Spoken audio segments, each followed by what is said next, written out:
Everybody knows Singapore Airport, right? Changi. It's world famous. It constantly wins the Best Airport in the World award. Aside from the process of travelling there being so smooth, they also have unique features like this waterfall and the butterfly garden. But did you know it's not the only airport in Singapore?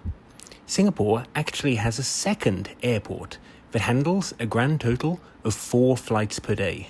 In this video, I'm going to give you a little tour around Seletar Airport, Singapore's second, almost unknown airport. It's a small airport, so there's not a great deal to see, but I'm going to show you around the departures area, the food and drink options, and the overall pre-flight experience. Seletar Airport is located in the north of the island, approximately the same distance from the central business district as Changi Airport.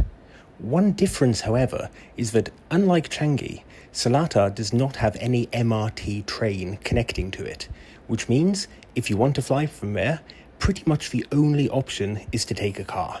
The journey took me about 30 minutes and cost $20, so it's not a bank breaker, but it's something to factor in. The airport has an almost eerily quiet feel to it.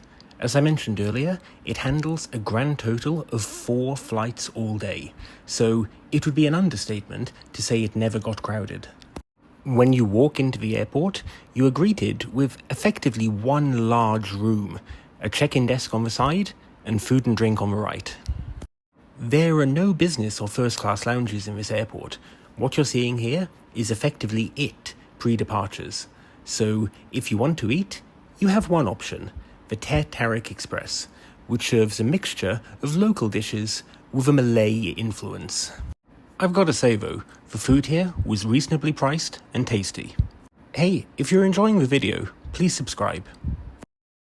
I went for one of my favourite local breakfasts, the Kaya butter toast with 2 soft-boiled eggs, a Selatar, which is a Malay-style tea, and a Diet Coke. Overall, this was very tasty, really nicely done, and the bill came to $8.30, approximately $6 or 4 British pounds. You really can't complain. On the left, they had some massage chairs and a few extra areas to sit, and that's kind of it pre-departures. Once you've had your food, you're effectively forced to go through security, which is ultra quiet given that this airport, as I've said before, only hosts 4 flights all day.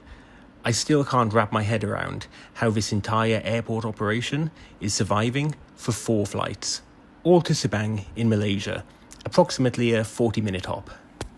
Once you're through security, the departures area is tiny. No lounges, no food and drink, just effectively enough seats for 1 plane load's worth of passengers to Sabang to have a sit before they board. I didn't expect this, but I actually really enjoyed going through Seletar Airport. Aside from the novelty factor, despite having lived in Singapore for over a decade, I've never been to this airport before. It was actually quite quaint. It was small, efficient, you check in, the food area is a 50-yard walk, departures is another 20-yard walk. The whole process was so smooth and simple. I can't imagine they could keep this up if more flights flew out of here, but with their current loading of 4, it was such a simple and smooth process. Look, it doesn't have all the bells and whistles of Changi.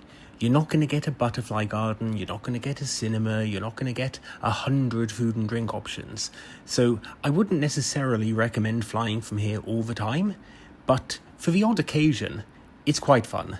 I would recommend coming here.